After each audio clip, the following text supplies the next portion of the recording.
అందరికీ నమస్కారం. ముందుగా ఓం శ్రీమాత్రే నమః అని కామెంట్ పెట్టి లైక్ చేసి మా ఛానల్ని సపోర్ట్ చేయండి ఫ్రెండ్స్.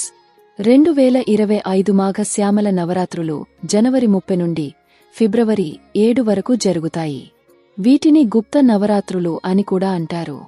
మాఘమాసం ప్రారంభమైన మొదటి 9 రోజులు శ్యామల నవరాత్రులు. అంటే ఈ పూజను గోప్యంగా జరపడం విశేషం. ఈ శ్యామల నవరాత్రులలో ప్రతిరోజూ దేవతను ప్రత్యేక అలంకారంలో పూజిస్తారు. శ్యామల సరస్వతి రూపం జ్ఞాన స్వరూపం, ఈమెను మంత్రిని అంటారు. అమ్మవారికి శ్యామల దేవి మంత్రి, వారాహిమాత సేనాధిపతి.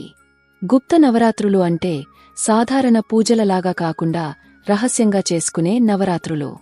ఈ పూజలో దుర్గమ్మను 9 రూపాల్లో నవదుర్గలుగా అలంకరించి భక్తి శ్రద్ధలతో పూజిస్తారు. దక్షిణ భారతదేశంలో వీటిని శ్యామల నవరాత్రులు అని పిలుస్తారు. శ్యామల నవరాత్రుల ప్రాముఖ్యత: శ్యామలాదేవిని భక్తితో పూజిస్తే ఉద్యోగం, వ్యాపారంలో అభివృద్ధి కలుగుతుంది, ఐశ్వర్యం లభిస్తుంది, పెళ్లికాని వారికి వివాహం జరుగుతుంది. పూర్వం బండాసురుని వధించేందుకు ఆదిపరాశక్తి లలితాదేవి రూపంలో అవతరించింది. ఆమె బ్రహ్మాది దేవతల సృష్టి సమయంలో శ్యామలాదేవిని ప్రధాన మంత్రిగా నియమించారు. అందుకే శ్యామలాదేవిని మంత్రిని దేవి లేదా మాతంగా అని పిలుస్తారు. శ్యామల నవరాత్రులు అంటే గుప్త నవరాత్రులు. ఇవి ఈసారి జనవరి 2025 30 నుంచి ఫిబ్రవరి 7 వరకు జరుపుకుంటారు. ఈ సమయంలో అమ్మవారిని 9 రూపాల్లో పూజిస్తారు. పూజా విధానాలు, ప్రత్యేకతల గురించి తెలుసుకుందాం. ప్రతి సంవత్సరం హిందూ క్యాలెండర్ ప్రకారం 4 నవరాత్రులు జరుగుతాయి. 1 మాఘమాసంలో శ్యామలాదేవి నవరాత్రులు, 2 ఆశ్వయుజమాసంలో శారదా నవరాత్రులు, 3 ఆషామాసంలో వారాహి నవరాత్రులు, 4 చైత్రమాసంలో వసంత నవరాత్రులు. తేదీలు, తిథులు, అమ్మవారి రూపాలు, పూజా విధానాలు. 1వ రోజు జనవరి 30 గురువారం, మాఘశుద్ధ పాడ్యమి, లఘు శ్యామల, కుంకుమార్చన, దుర్గా స్తోత్రాలు. 2వ రోజు జనవరి 31 శుక్రవారం, మాఘశుద్ధ విద్య, వాగ్వాదిని శ్యామల భక్తి స్తోత్రాలు, మంగళహారతి.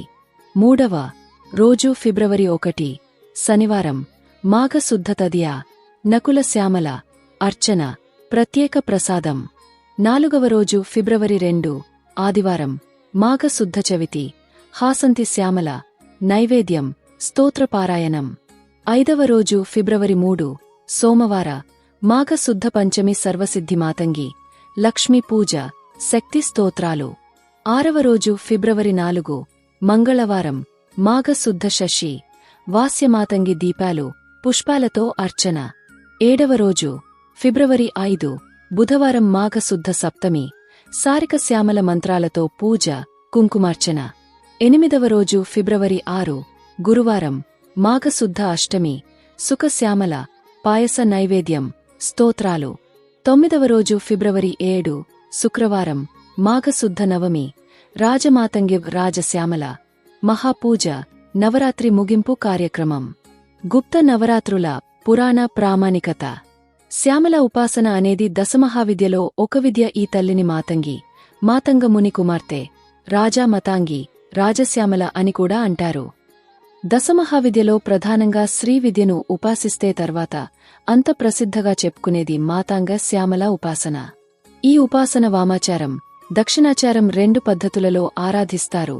ముఖ్యంగా ఉత్తర భారతదేశంలో ఈ దశమహావిద్య సాధన మహాప్రసిద్ధి. ఈ 10 విద్యలో ఏది ఉపాసించిన మిగతా 9 విద్యలు అందులో కలిసి ఉంటాయి కనుక దశమహావిద్యలో ఒక్క విద్య సాధన చేసిన మిగిలినవన్నిటిలో ఉపాసన విధి తెలిసిపోతుంది, త్వరగా సిద్ధిస్తుంది.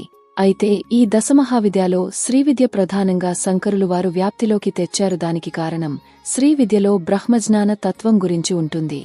ముఖ్యంగా తాంత్రిక ఉపాసకులు ఈ శ్యామల నవరాత్రిని విశేషంగా జరుపుకుంటారు. విసుక్రుడు అనే రాక్షసుడిని సంహరించిన దేవతలలో వారాహి శ్యామల రూపాలు ప్రధానమైనవిగా లలిత నామ వివరణలో తెలుసుకున్నాము. ఇంకా అనేక సందర్భాలలో శ్యామలా దేవి గురించి సహస్రనామంలో ప్రస్తావించబడినది. అమ్మవారి కుడివైపు శ్యామలా దేవి, ఎడమవైపు వారాహి దేవి ఉంటారు. అమ్మవారు ఆమె అనామిక ఉంగరమును రాజముద్రగా శ్యామలా దేవికి అలంకరించి ఆమెను ప్రతినిధిగా రాజ్యభారమంతా అప్పగించింది. అందుకే రాజశ్యామల అంటారు.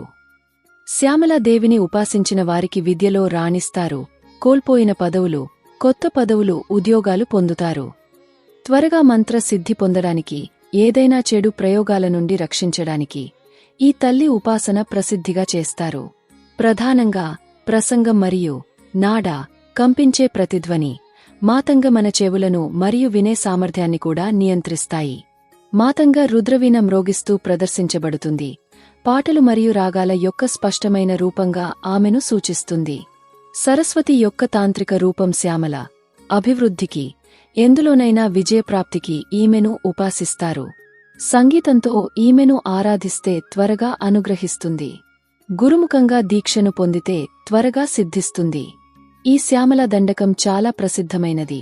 ఇందులో మంత్రయంత్ర తంత్ర సంకేతాలు శ్యామల విద్య రహస్యము ఈ దండకంలో కనిపిస్తుంది. పిల్లలకు ఖచ్చితంగా నేర్పవలసిన దండకం ఈ శ్యామల దండకం. పూజా విధానం: ఈ దేవికి నిత్య పూజాతో పాటు మాతంగి శ్యామల అష్టోత్తరం, శ్యామల షోడశ నామాలతో కుంకుమార్చన చేసుకోండి. వీలైనవరు మాతంగి యొక్క స్తోత్రాలు, హృదయం, కవచం, సహస్రనామాలు, సహస్రనామము మొదలగు వాటిని పారాయణ చేసుకోవచ్చు. వీలైతే చిలక పచ్చరంగు వస్త్రాలను గాని, ఎర్రని వస్త్రాలను గాని ధరించాలి. ఎరుపు రంగు పూలతో అలంకరణ చేసుకోండి. ప్రసాదంగా పాయసాన్ని నివేదన చేయండి. ఈ నవరాత్రులు మామూలువి కావు, చాలా విశేషమైనవి. అందరూ శ్యామలా దేవి తిరుగాడే నవరాత్రులలో అమ్మవారిని భక్తిశ్రద్ధలతో పూజించి అమ్మ అనుగ్రహము పొందండి. ఈ విధంగా భక్తితో, నిష్ఠతో శ్యామల నవరాత్రులు జరిపితే సకల శుభాలు లభిస్తాయని పురాణాలు తెలియజేస్తున్నాయి. మీకు ఈ వీడియో నచ్చితే తప్పకుండా లైక్ చేసి షేర్ చేయండి. మరిన్ని మంచి వీడియోస్ కోసం మా ఛానల్ని సబ్స్క్రైబ్ చేయండి. ధన్యవాదాలు.